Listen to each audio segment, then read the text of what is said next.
Hello, everyone. Could you all please be seated because the musical offering by the Perea Family Ensemble will begin, and we're already live on YouTube.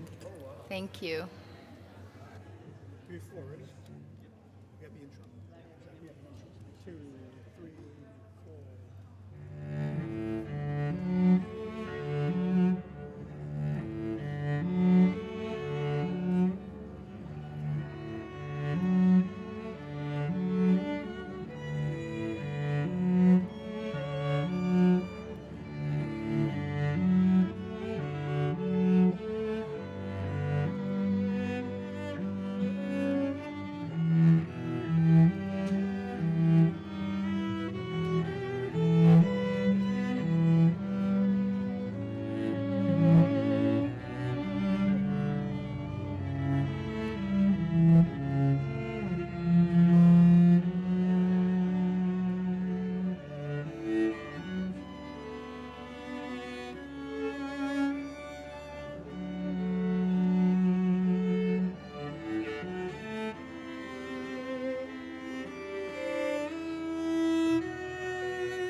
sing this. Yeah, well, what I'm going to do is, for 82, I'll ask them if they want us to sing along. What time do you guys have? Oh, perfect. Okay. All right. Here, I'll give you 3 beats. Ready? 1, 2, 3.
Ready for what? So ready for what? God is working. 5 minutes until what? Until we're done or no? Well, until we're done with the trip. Do you want to come to the speaker? Wait, what are we doing? Do we God have is to working. do either his No, they just know first. 5 minutes until when we start what? 5 minutes till we start what, Bob? Hey guys, we're going to do hymn 82. If you want to sing along, great. God is working his purpose out. Are you performing your concert now? No, we're just going to play this hymn. What is our concert? Here we go, I'll give you 2. Ready? Nice and loud. 1, 2.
Honey, you want to do one more solo?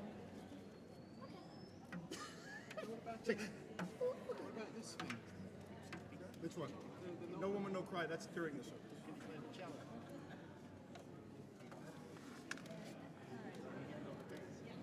I think I'll do the elves.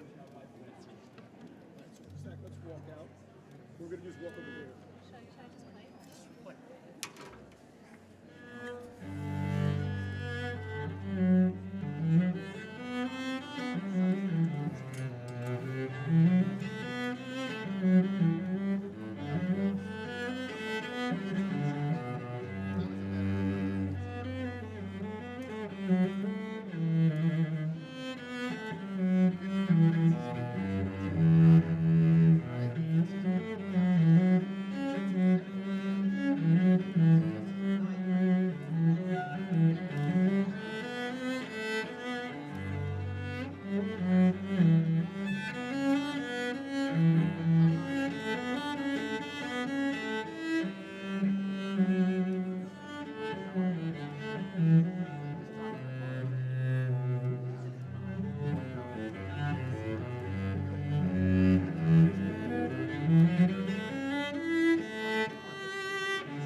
Just a real quick housekeeping note, if everyone could please silence their phone. Please silence their phone.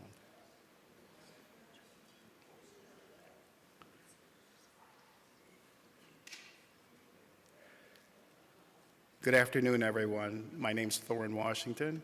I'm the secretary of the Association of the Pupils of John Quincy Adams III, CSB. And on behalf of the Adams Mabinag family and the Association of the Pupils of the John Quincy Adams III, CSB, welcome to this celebration of life and legacy of Mr. Adams. This event is to pause, reflect, reminisce, and rejoice in what John has meant to each of us and to the Christian Science movement that he has served faithfully and unselfishly for many, many years as an international speaker, a teacher, and healer. Several years ago, I met Mr. John Quincy Adams III, CSB, or John, as he would prefer to be called, at a lecture in Newburgh, New York. I can remember being captivated by the now infamous depiction of spiritual man, a hula hoop, and the human experience being a bucket of water. If you haven't experienced this inspired lecture, speak with me later and I'll share the link with you. John was a dear friend to my family, and for many of us, our teacher and practitioner. As taught in class, we learned that all Christian Science treatment is given from the absolute.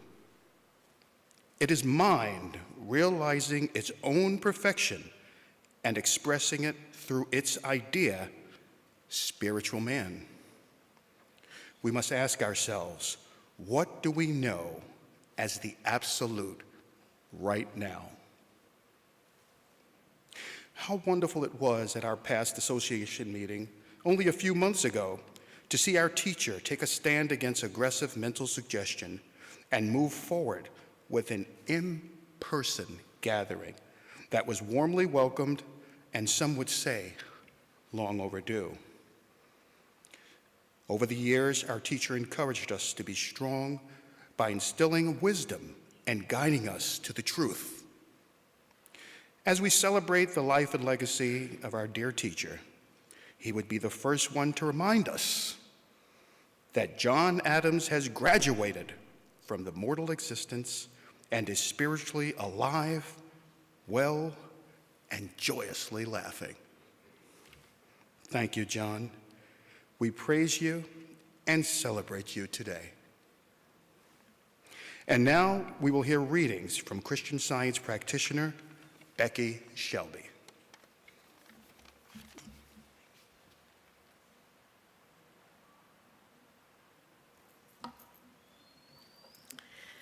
Love to everyone today. It's a privilege to do the readings and to read from the scriptures and Science and Health with Key to the Scriptures by Mary Baker Eddy.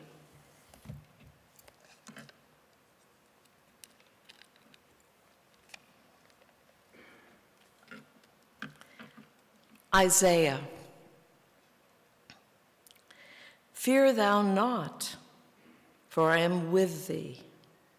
Be not dismayed, for I am thy God. I will strengthen thee, yea, I will help thee.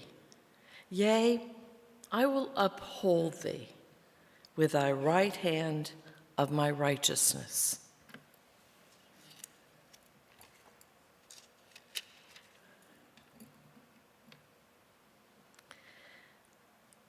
And from Psalms.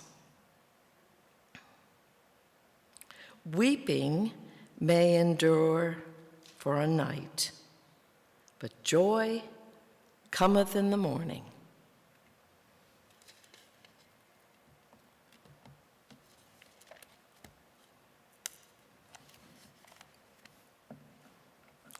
And from Romans. In all these things we are more than conquerors through him that loved us. For I am persuaded that neither death, nor life, nor angels, nor principalities, nor powers, nor things present, nor things to come, nor height, nor depth, nor any other creature shall be able to separate us from the love of God, which is in Christ Jesus, our Lord.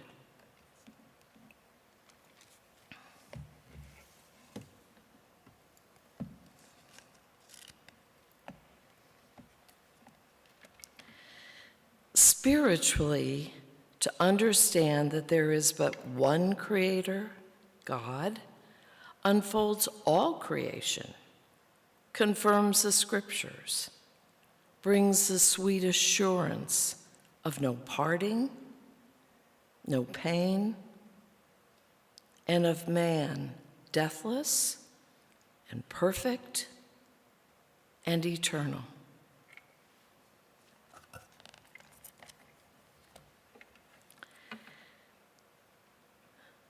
This is the doctrine of Christian Science. The divine love cannot be deprived of its manifestation or objects. The joy cannot be turned into sorrow, for sorrow is not the master of joy. The good can never produce evil. That matter can never produce mind, nor life result in death.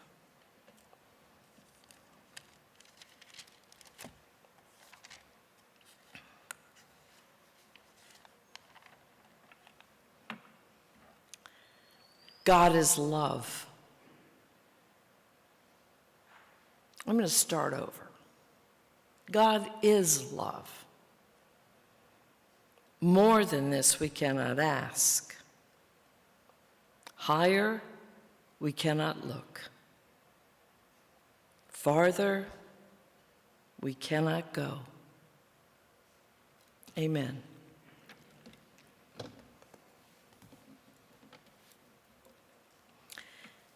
Let's take a few moments to pray silently together and then repeat together our Lord's Prayer.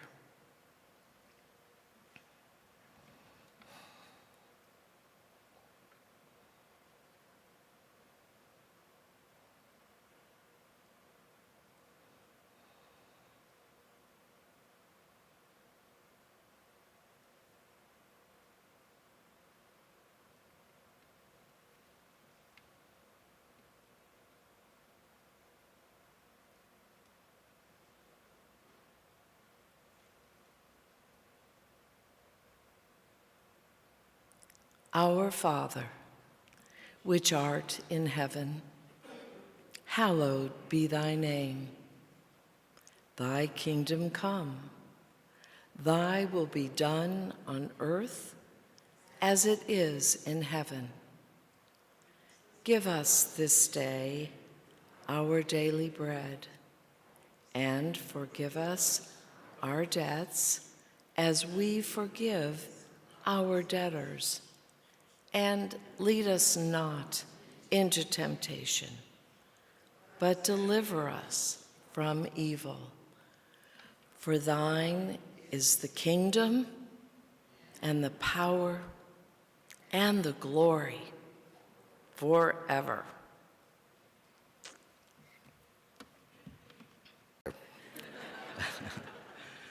Another time I remember I was probably 12 years old, and we were in Aruba on vacation. And back then, people weren't so savvy as far as suntan lotion. So I got myself a wicked sunburn.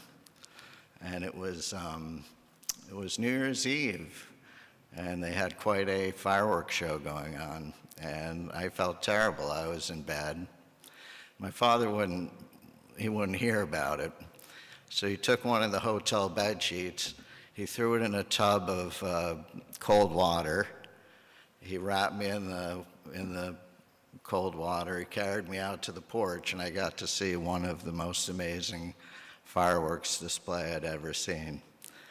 So my father, through metaphysics, he helped so many people, me included, but he was also a hands-on healer. You know, that wasn't the only time. You know, I used to play lacrosse. I had my knee locked up for several days. And again, he's like, enough's enough. You know, let's deal with this. He took a hot, towel, wrapped it around, and just slowly opened my knee, and just like that, it was done. I'm honored to see all you loving faces and all the people that I care so much about. We all knew my dad, and he was one of a kind. Through the years, especially later in life, he was not only a great father, a teacher, but he became my best friend. And that's going to be the hardest part, is not being able to talk to him on a daily basis. One last thing. with the hula hoop connection here. Prior to the hula hoop connection, my father used to envision our time on earth as everybody spiritually has their own individually, and God as a disco ball, and reach one of the individual mirrors on that disco ball. So, you know, we've just had a wonderful upbringing and a wonderful life, and the love in this room, the love with my folks and my loved ones. I'm just so blessed. Last thing I'm going to leave you with was on a couple of days after I got the news, I was really pretty beat up. And I was, at one point, I was, crying, my, face in my arm and just lamenting. And all of a sudden, I sort of opened one eye and I realized I was up against a glass door. And I looked up and it was the most clear blue winter sky you'd ever seen. And the day before it had snowed about 4 inches. And all that snow was gathered on the top of a 40-foot pine tree. And at the moment I looked up, a big gust of wind came and knocked this entire sheet of snow off the top of the tree. So what it was, it turned out to be this glistening waterfall of snow, big chunks, little chunks, all coming down, bathed in the sunlight. And all I could do was thank God for the beauty of creation. Thank you.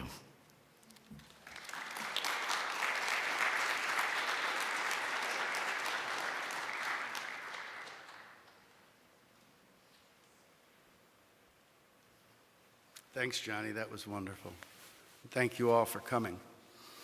I woke up this morning and I did what most well-adjusted people do. I grabbed my phone and opened Twitter. And some people like a warm cup of tea in the morning. Sometimes I like a tall glass of outrage. But not today. The message at the top of my feed was a quote from Twain that said, "Give today the chance to be the most beautiful day ever." So I thought to myself, I'll try. And I can also promise you that will be the last Twain quote today. A few years ago, my dad wrote a piece in which he stated that he never missed his parents after they died. And that claim left me with a certain sense of unease and also a deep feeling of burden. And I continued to bear this strange weight until the next time we had an opportunity to visit in person. And as we walk amongst the trees in my yard in Montebello, I congratulated him on his most recent publication and wondered aloud if perhaps there had been some breakdown in the editorial process, because I know he loved his parents and I know he missed his parents. Just wondering aloud if he had editors. So as usual, he refused to take that bait. He explained to me that his abiding belief in eternal life eliminated the sense of loss. I grudgingly, but graciously accepted his assertion without further debate. But I explained to him that I needed to make something extremely clear, which was that I had every intention of missing him every day for the rest of my life.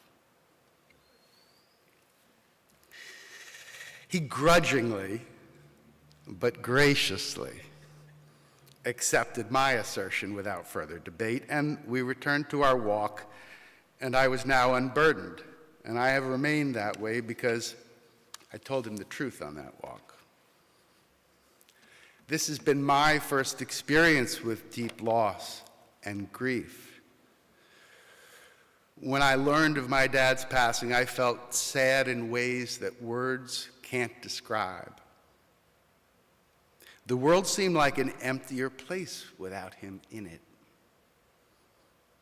And then something happened. I had to call people, and I had to share the news. And when you share the news, you share the grief.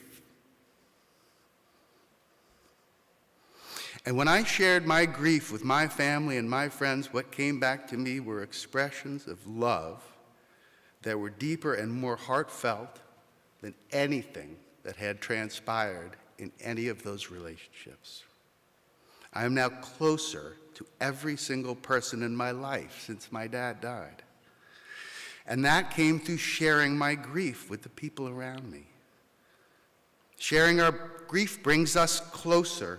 And I noticed that when you share your loss, people often share theirs, especially if it's recent. Now, today, we're most certainly celebrating my dad's life, and his memory will always be a blessing, and at the same time, we are also sharing the loss of his earthly being. And that shared loss, that shared grief, that sense that life is precious and fleeting and short, those feelings bind us together, and they give us courage, and they give us hope, and they give us peace.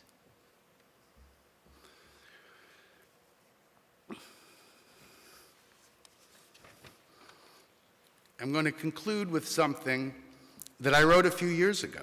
This is a segment of a piece I wrote about being a kid in New York City in the 1970s.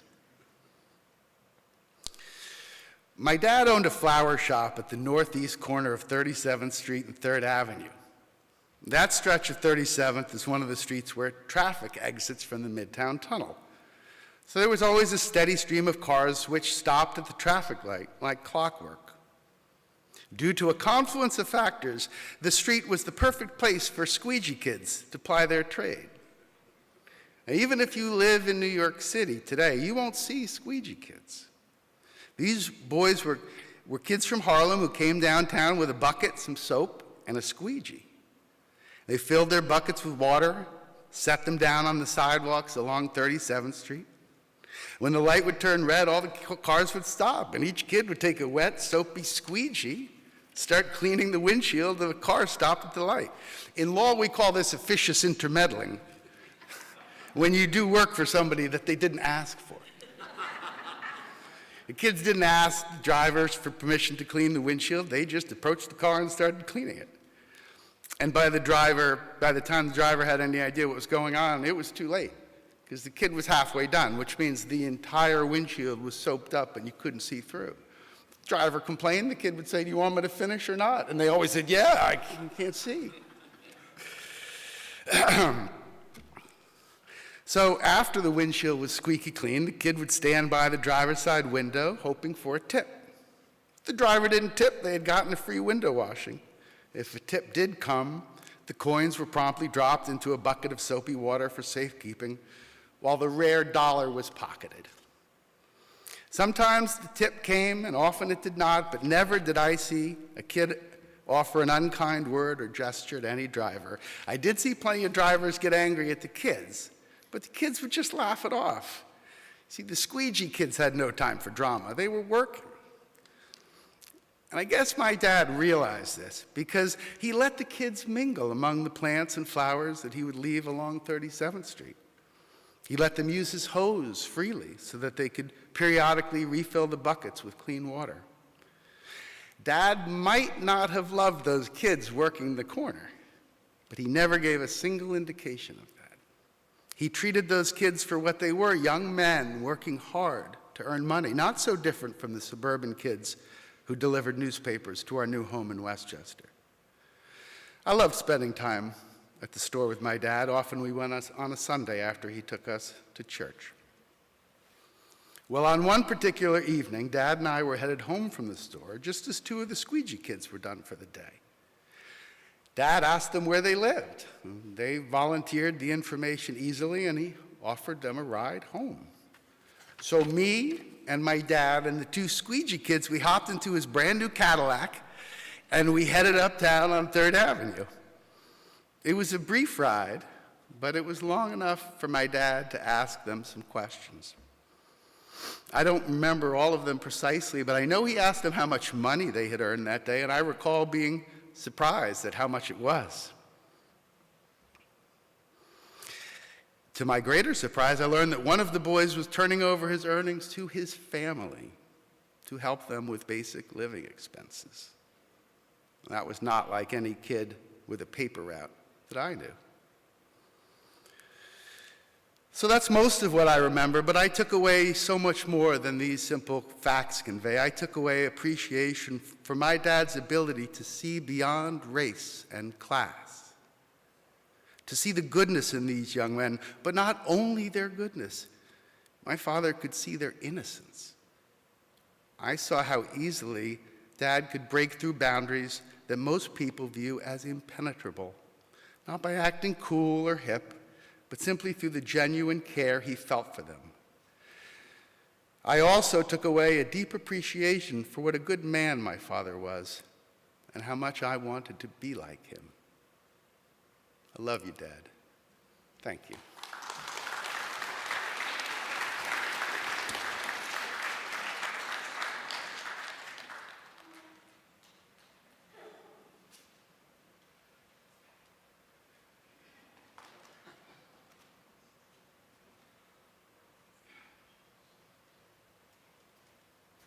Hi, I'm Jordan Rhodes.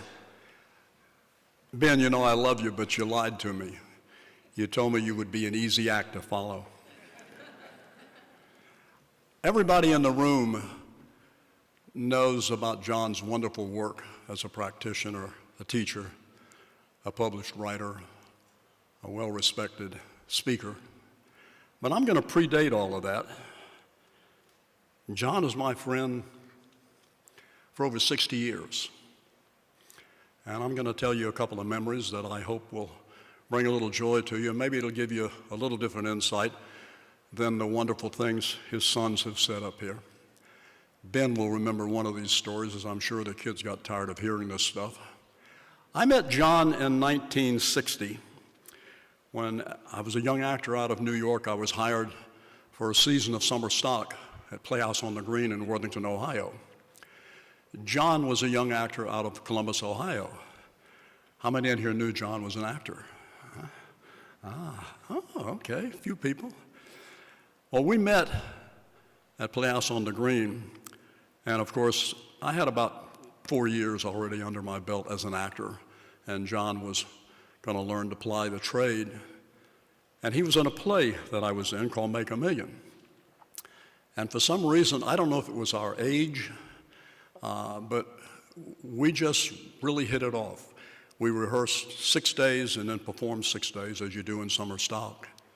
And at the end of that particular show, I had other shows to do, John told me that he was planning to move to New York to pursue a career as an actor and asked if we might hook up. So I said, sure. So I gave him my number, which was an answering machine or service, Judson 6300. See, in those days, we didn't have any cell phones and tech phones and all of that stuff and emails, and we had to actually call and leave a message and meet the person and talk to them. So I had given him that number, and sure enough, John moved to New York, and he got in touch with me. And I'm going to paraphrase a line from Casablanca that Humphrey Bogart had to Claude Rains when he said, "This was the beginning of a beautiful friendship."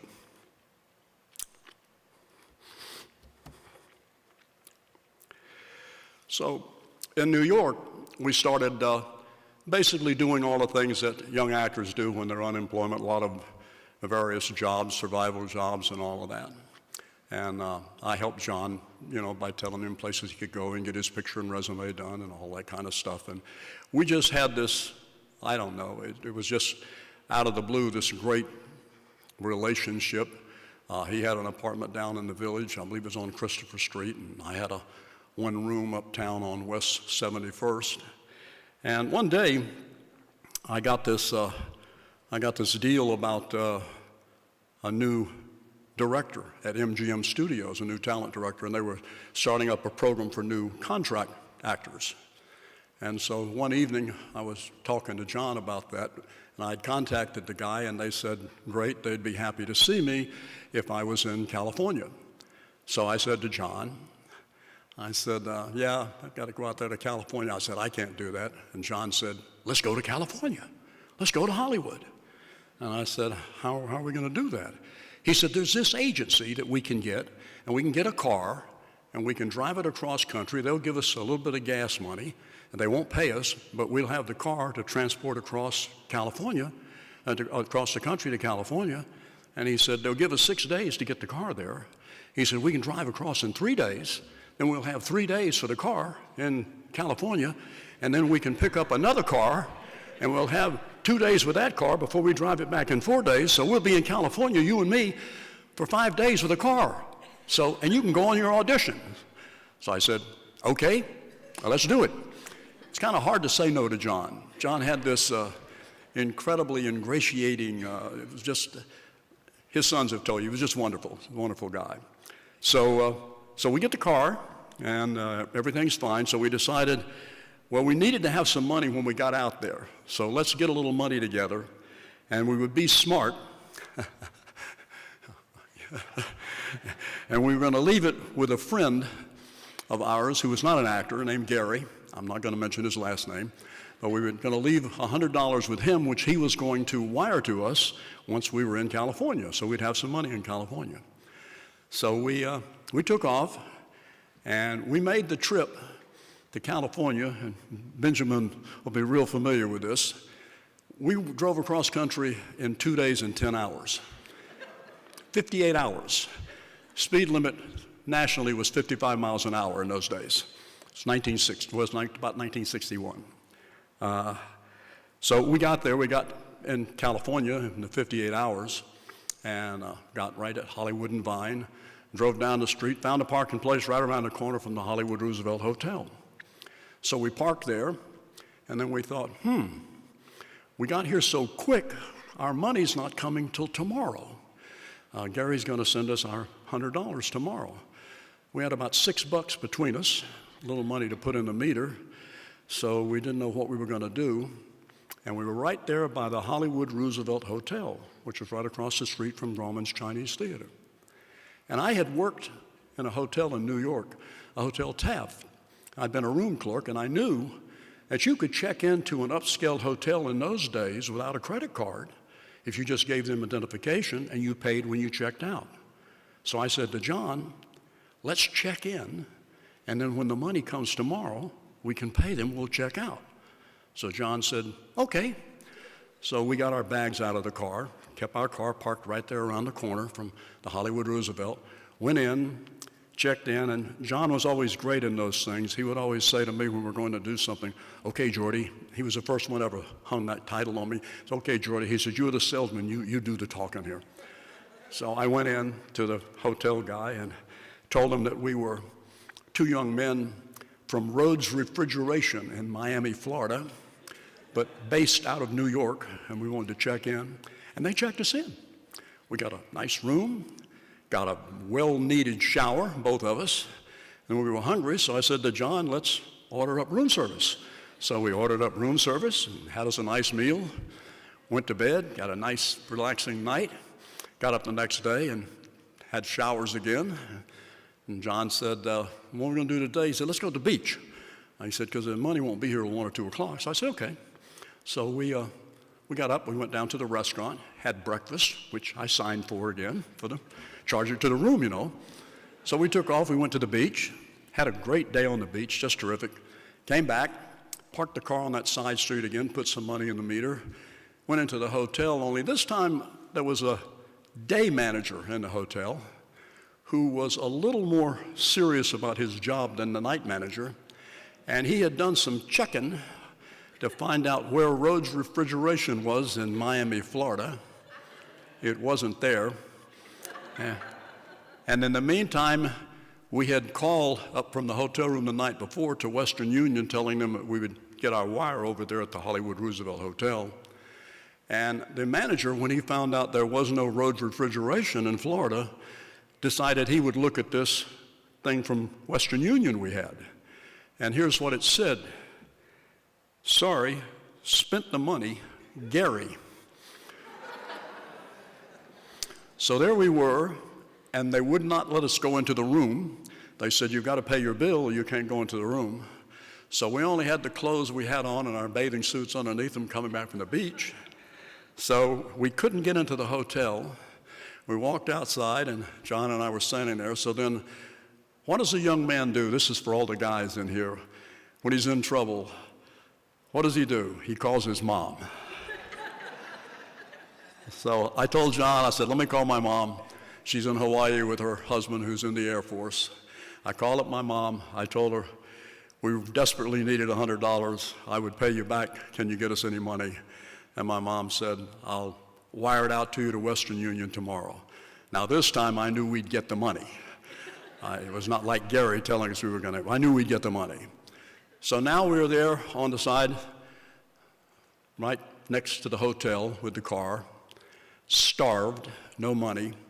And I'm going to move along here and do this kind of quickly. Anyway, we walked down the street and saw a steakhouse called Johnny's Steakhouse. And we literally had, at that time, probably $3 in our pocket. And I said to John, you okay for washing some dishes? And he said, yeah. So I said, I'm going to go in here and see if I can get us a meal. So he said, okay, Jordy, you're the salesman. So we went inside. I asked if the manager was there. She said, no, the owner was there. And he came over, and I told him our story. And I said, look, we'd be willing to wash dishes, clean up, do anything you need if we could get a meal. And the guy said, okay. And he called a guy over. He put us at a booth, gave both me and John a steak dinner that night. And that's how we made it through the night, except we went back, and just the night before we had been in this wonderful room in the Hollywood Roosevelt Hotel, that night we slept in the car right around the corner from the Hollywood Roosevelt Hotel. So we had another adventure. We picked up the car, and of course I went on that interview, which was really a joke because in those days their contract players were the Troy Donahue, Barry Coe type, and you can probably tell from even looking at me now, I didn't look like that in those days. So that didn't work out, and John and I, we picked up the other car and drove back across country again, and I won't bore you guys with the adventures that we had on that particular trip, but we came back, and the one interesting thing about that was that we drove a car of a really famous person back to New York. There was a actress, dancer, and a singer at MGM named Ann Miller, and we drove her new Buick back, delivered it in in Long Island, and we got a $40 tip, and I left out that we got a $25 tip from the car we turned in California. We got a $40 tip from the people we turned the car in Long Island, took the train, came back into the city. Now this next little... When I think of John, I think of the evergreen of soul, which is a phrase Mrs. Eddy uses to describe the real man. John was that real man. I think we all agree with that. The real deal. He wasn't young or old, but he was always new. As in the evergreen of soul, which is, to quote, the coloring glory of perpetual bloom. I have to read you this because this is like such a perfect description of your grandfather. The spiritual glow and grandeur of a consecrated life, wherein dwelleth peace, sacred and sincere, in trial or in triumph. And that sounds exactly like Johnny to me. The evergreen of soul also reminds me of one of John's favorite analogies, and I'm pretty sure many of you have heard this also. Green lights. He would always say, it's all green lights. On the highway of life, John only saw green lights, no red lights, no yellows. We were always moving forward, onward. So John and I were fellow branch church members. We were colleagues in the healing practice of Christian Science. We shared an office for many years, and John was a friend, a mentor, and yes, a jolly good fellow. I remember when he lectured here. I'm sure a lot of you were there for that Christmas lecture that this wonderful church does every year. When I picture John, like the rest of you, I see a great big smile. And sometimes that's all I see. It's like the Cheshire Cat in Alice in Wonderland. He may have disappeared from view, but we can all still see his smile and that twinkle in his eye and that willingness to fight the good fight. John is, to quote a Nat King Cole song, unforgettable in every way. And maybe he will come to heart and mind when you hear a certain passage from the Bible that he shared with you, or a story that he told you to encourage you. But I also hope you'll think of John cheering for the Mets the next time you see a baseball game. And when you're driving or walking in this beautiful city of ours and you see a green light,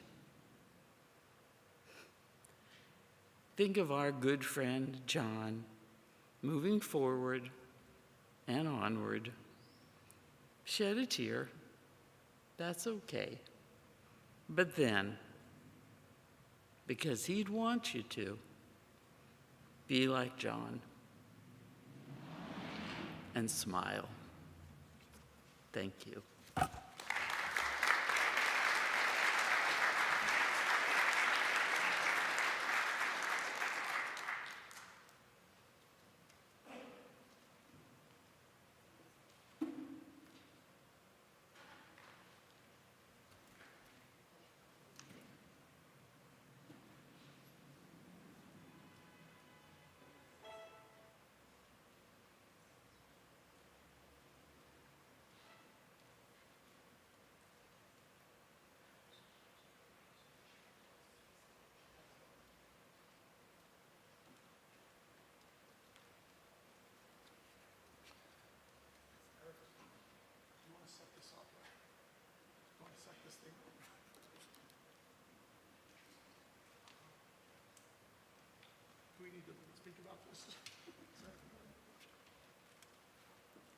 This next musical offering is by Bob Marley, No Woman, No Cry.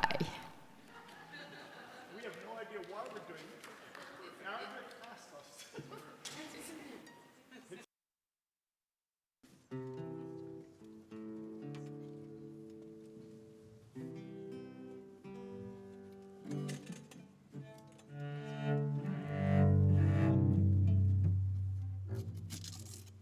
I love this music. You like this music? Seems like you would let it be by in China. Oh.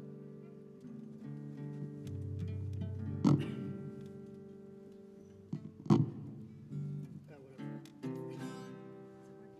No, but here we go. 2, 3, and.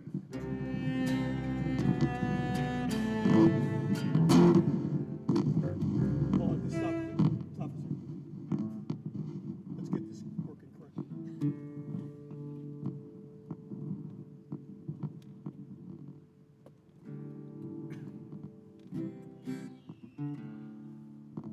make sure it's not kinked in there. Let's just do it a cappella or whatever. Okay, there we go. 2, 3, and.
us, the Perea Family Ensemble.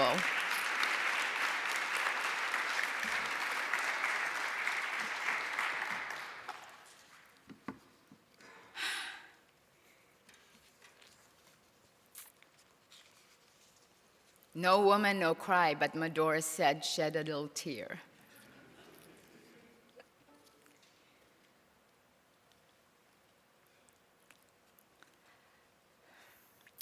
There is a fragrance that always stays in the hand that gives you roses. You each and together have given me and our family thousands of roses. Thank you from the Mabanag and Adams family and our extended family worldwide. Thank you. Thank you so very much. My husband has left an indelible mark on each one of us, and for that we can be so grateful. We are each a better person for his healing and enlightened thought he shared with each one of us. So let me share this poem. I have climbed mountains since I saw you last. You will not find me where you left me. I have scaled pinnacles and seen the vast horizon of a higher point of view. There was the struggle of the mounting way. There was the longing to go backward, back to the known, the loved, the day-to-day, the old and tried, to save me from the new. But there seemed no way out but up and on. There was a light sometimes that beckoned me. It was as though it were agreed upon. Now was the time, and this the thing to do. I have climbed mountains since I saw you last. I will not find you where I left you. No one remains in the valleys of the past. Each has his mountain, each his larger view. That's from the Christian Science Monitor by Doris Quinn. After Mr. Asa Eddy passed on, Mary Baker Eddy's husband, Mary Baker Eddy left Boston for several months.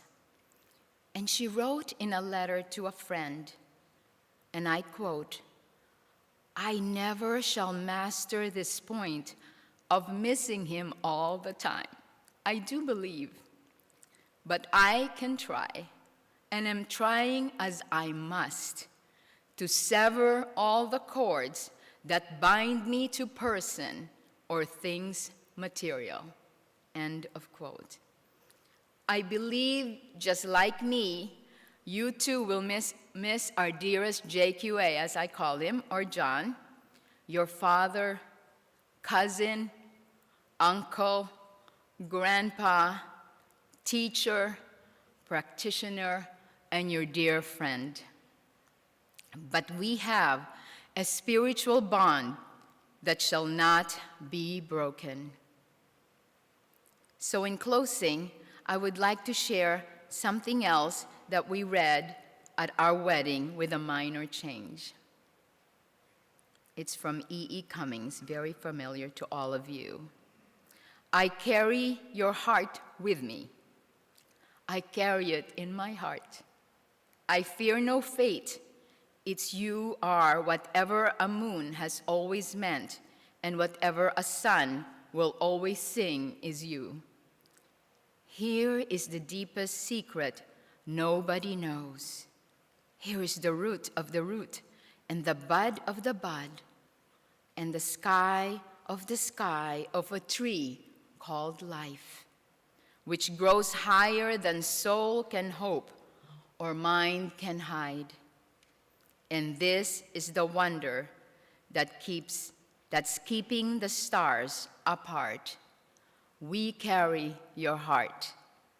We carry it in our hearts. We carry your heart. We carry it in our hearts. Thank you all.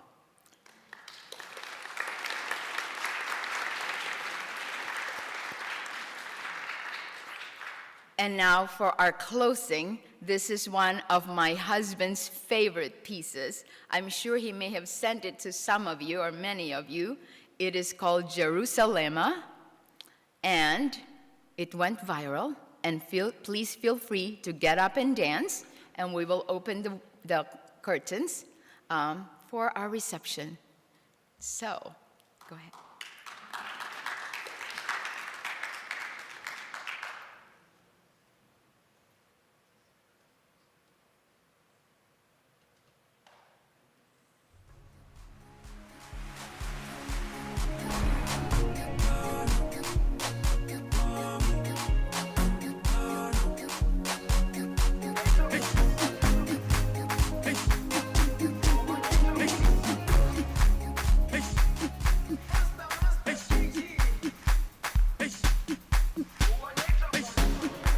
Jerusalema, ikhaya lami,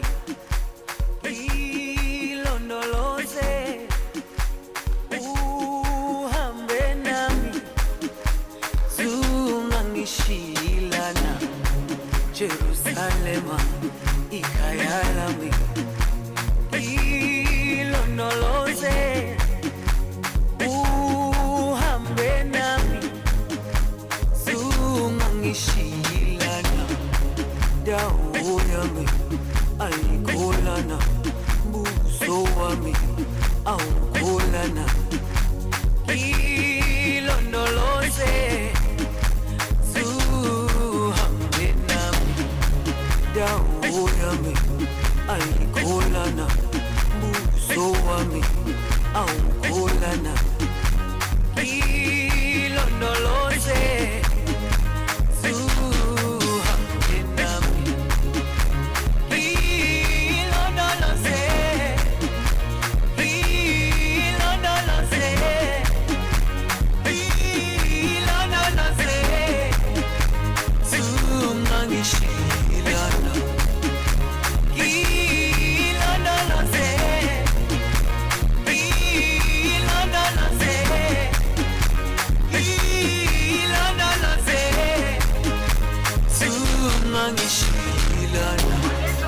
dawo yami ayikholana, buso wami awukholana.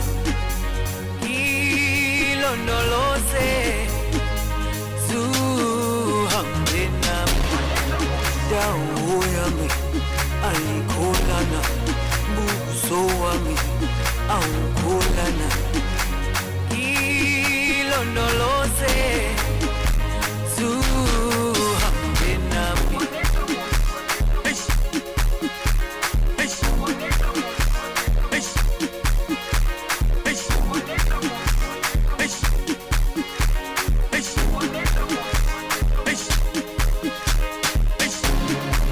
Jerusalema, ikhaya lami, ilondoloze, uhambe nami, zungangishilana. Jerusalema, ikhaya lami, ilondoloze, uhambe nami, zungangishilana. Dawo yami ayikholana, buso wami awukholana. Ilondoloze, zuhambe nami.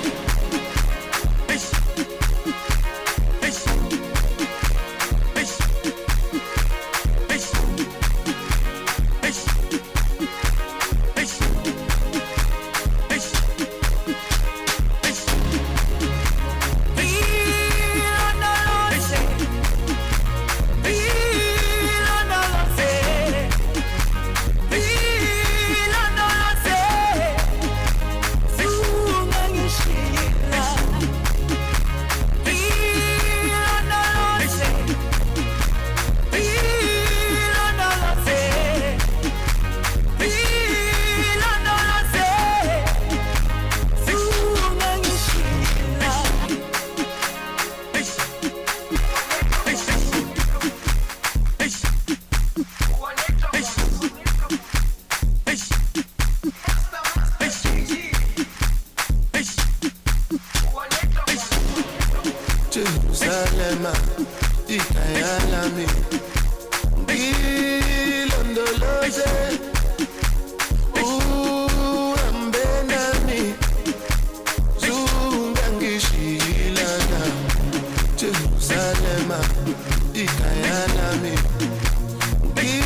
wami awukholana ilondoloze zuhambe nami dawo yami ayikholana buso wami awukholana ilondoloze zuhambe nami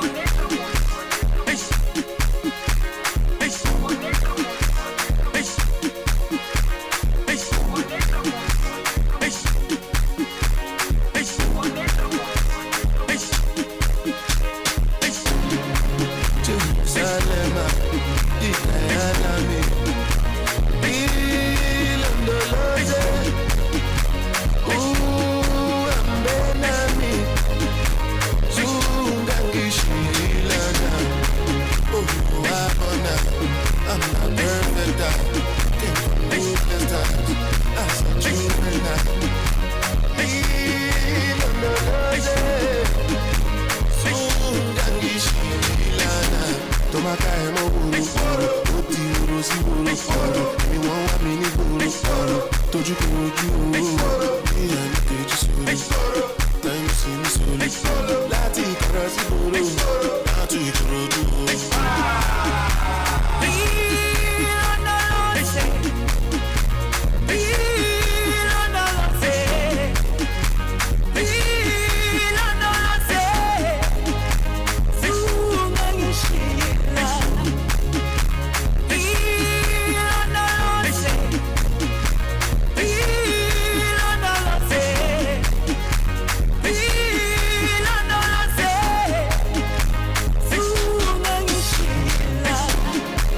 Jerusalema, ikayalami, ilondoloze, uhambe nami, zungangishilana. Jerusalema, ikayalami, ilondoloze, uhambe nami, zungangishilana.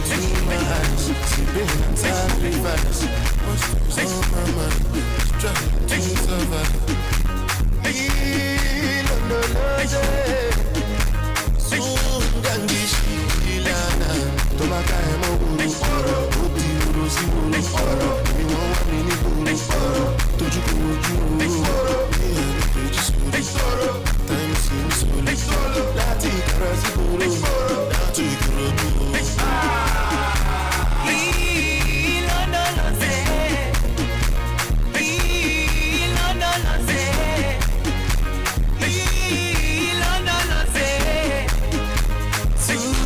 Ngishilana dawo yami ayikholana buso wami awukholana ilondoloze zuhambe nami dawo yami ayikholana buso wami awukholana ilondoloze zuhambe nami.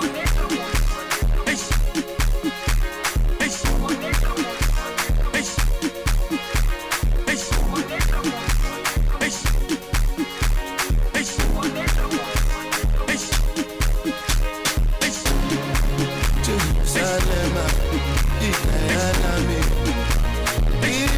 ilondoloze, uhambe nami, zungangishilana. Oh, wabona, I'm not perfect, I came from needless times, I said juvenile.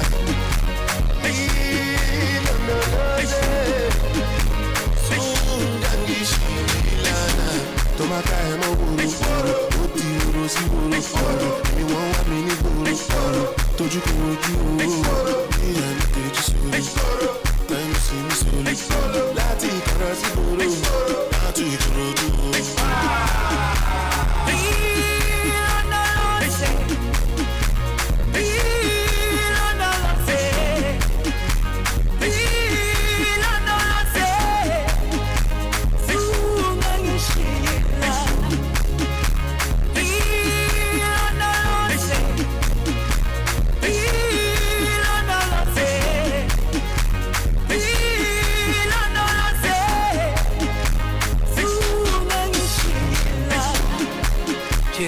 Jerusalema ikhaya lami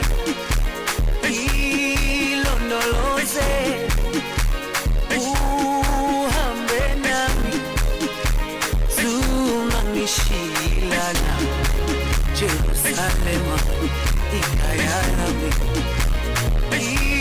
ilondoloze uhambe nami zungangishilana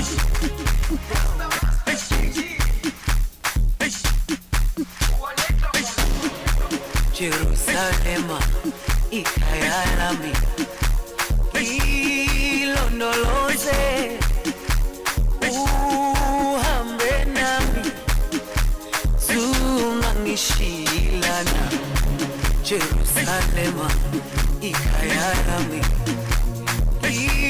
ilondoloze uhambe nami zungangishilana dawo yami ayikholana buso wami awukholana ilondoloze zuhambe nami dawo yami ayikholana buso wami awukholana ilondoloze zuhambe nami ilondoloze ilondoloze ilondoloze zungangishilana ilondoloze ilondoloze ilondoloze zungangishilana dawo yami ayikholana buso wami awukholana ilondoloze zuhambe nami dawo yami ayikholana buso wami awukholana ilondoloze zuhambe nami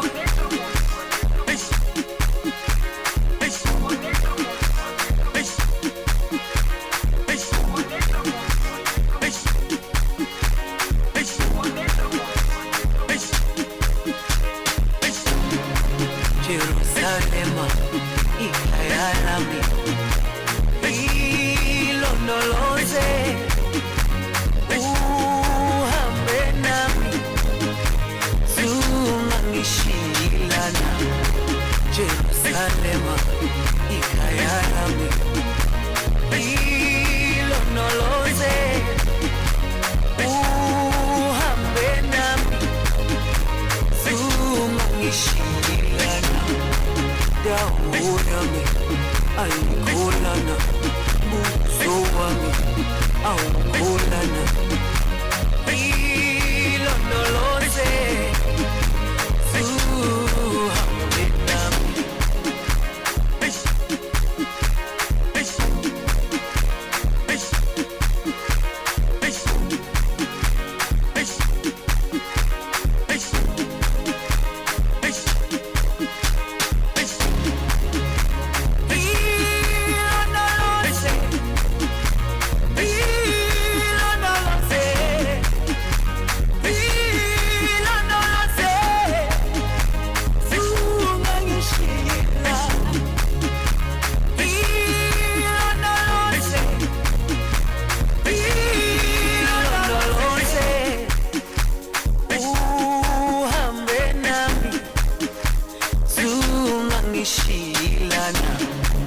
Jerusalema ikhaya lami ilondoloze uhambe nami zungangishilana dawo yami ayikholana buso wami awukholana ilondoloze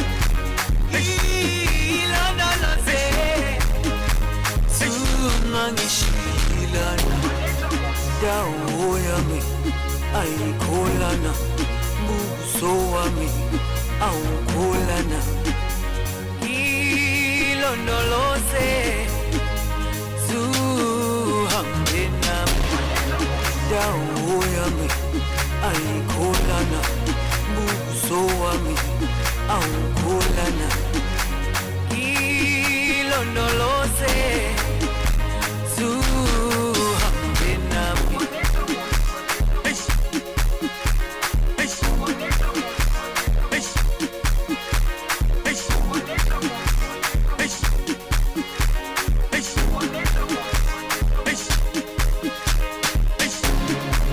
Jerusalema ikhaya lami ilondoloze uhambe nami zungangishilana Jerusalema ikhaya lami ilondoloze uhambe nami zungangishilana dawo yami ayikholana buso wami awukholana ilondoloze zuhambe nami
Jerusalema ikhaya lami ilondoloze uhambe nami zungangishilana Jerusalema ikhaya lami ilondoloze uhambe nami zungangishilana I'm not perfect, I came from ruthless times as a juvenile. Ilondoloze zungangishilana. Look into my eyes, see pain and sacrifice. What's on my mind? Trying to survive. Ilondoloze zungangishilana. Tomaka emo uru oti uru si uru mi won wa mi ni uru toju ko oju uru mi ene keji suru time si mi suru lati kara si uru lati kara uru ilondoloze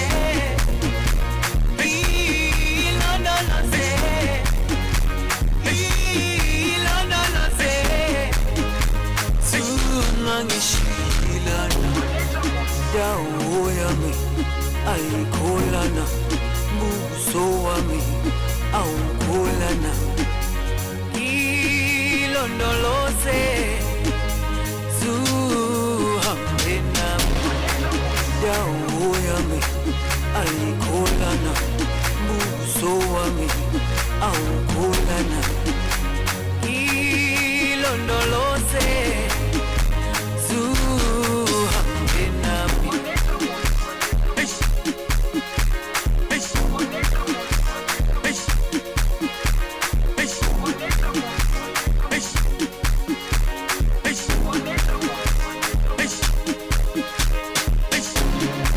Jerusalema ikhaya lami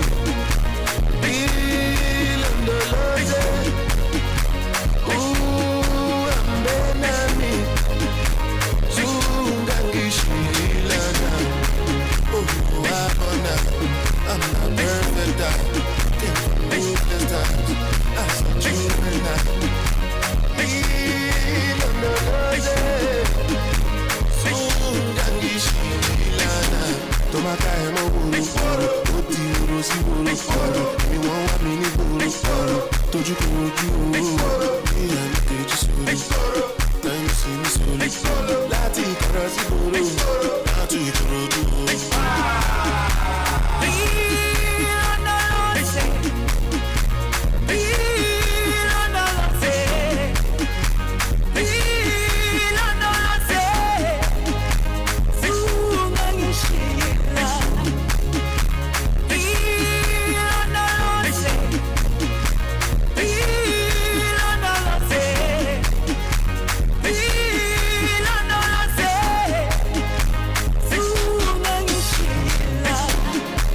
Jerusalema, ikhaya lami, ilondoloze, uhambe nami, zungangishilana.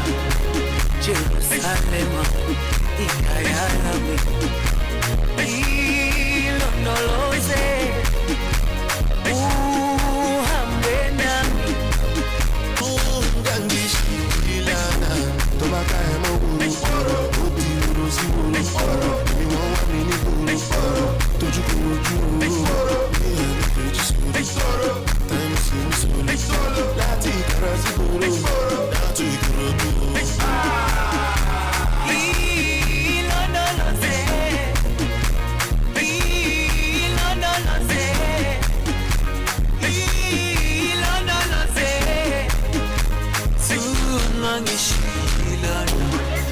Dawo yami ayikholana, buso wami awukholana. Ilondoloze, zuhambe nami. Dawo yami ayikholana, buso wami awukholana. Ilondoloze, zuhambe nami.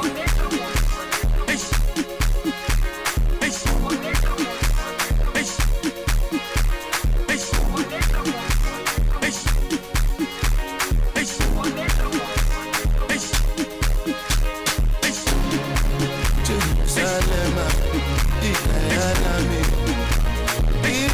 ilondoloze, uhambe nami, zungangishilana. Oh, wabona, I'm not perfect, I came from needless times, as a juvenile. Ilondoloze, zungangishilana. Tobacco and Moguru, Oti Rosiburu, ni wọ́n wá mi nígboro ọ̀rọ̀ tójú kò ojú owó bí ẹni kejì sórí tẹ́yìn sí mi sórí láti ìkọ̀rọ̀ síbòrò láti ìkòròdú owó.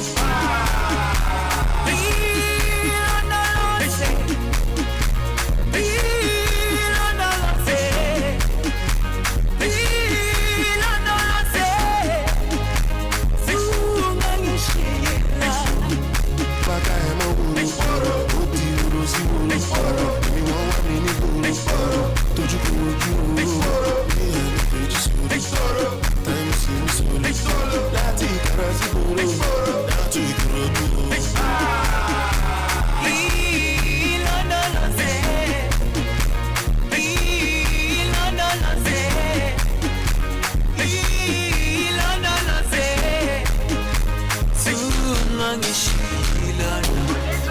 Dawo yami ayikholana, buso wami awukholana. Ilondoloze, zuhambe nami. Dawo yami ayikholana, buso wami awukholana. Ilondoloze, zuhambe nami.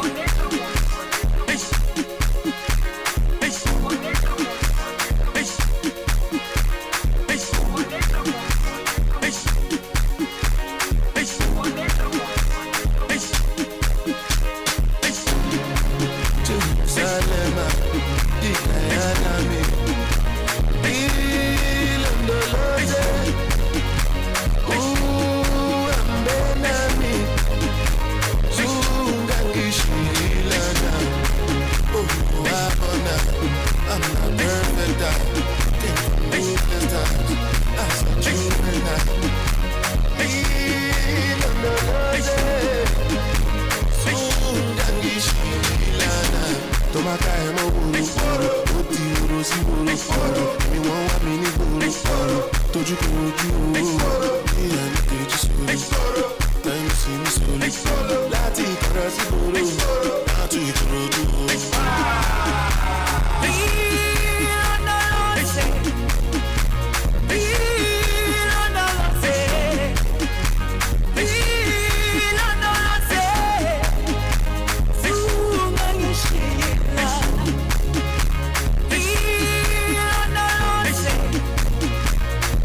Jerusalema ikhaya lami. Ilana, oh, Abona, I'm not perfect, came from ruthless times, as a juvenile.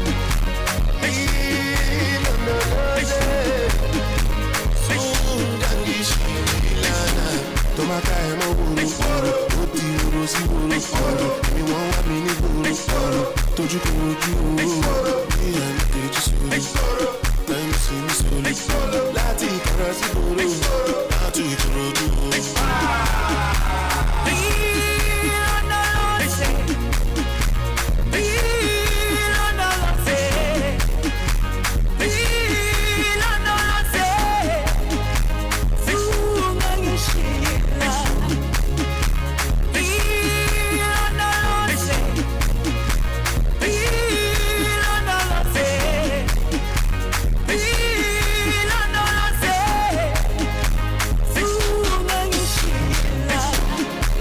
Jerusalema ikhaya lami.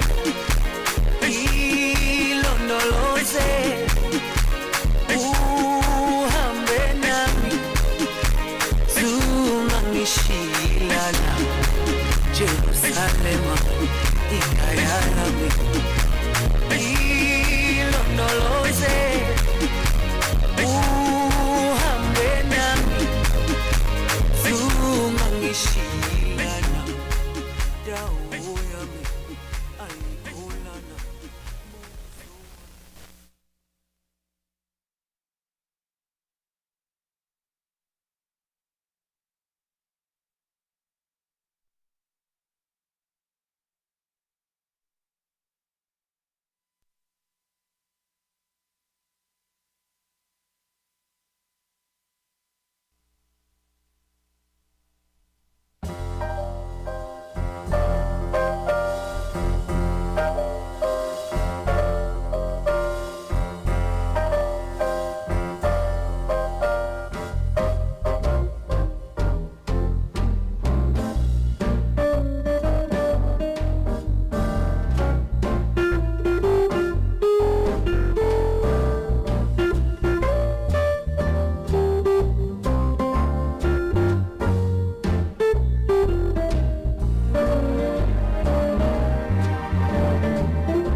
It's not that easy being green, having to spend each day the color of the leaves, when I think it could be nicer being red or yellow or gold or something much more colorful like that. It's not easy being green. It seems you blend in with so many other ordinary things, and people tend to pass you over 'cause you're not standing out like flashy sparklers on the water or stars in the sky. But green is the color of spring, and green can be cool and friendly like. Green can be big like an ocean, or important like a mountain, or tall like a tree. When green is all there is to be, it could make you wonder why, but why wonder, I am green and it'll do fine. It's beautiful, and I think it's what I want to be.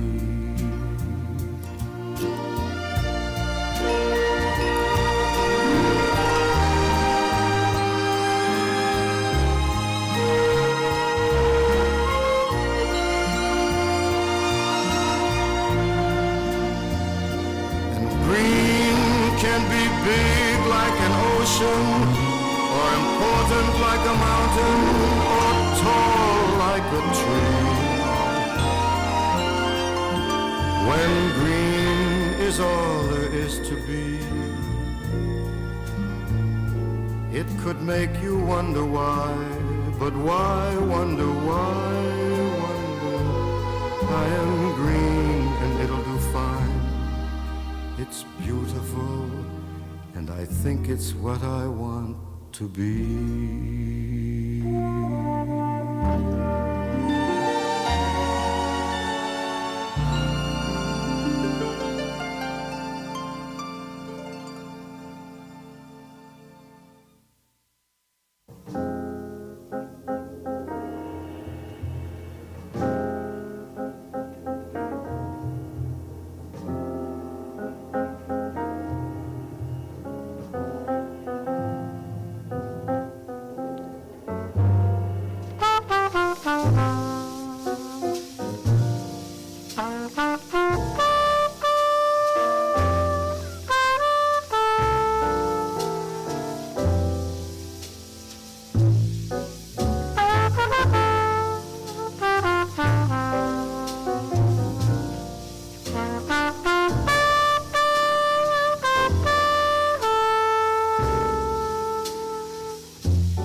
Thank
you.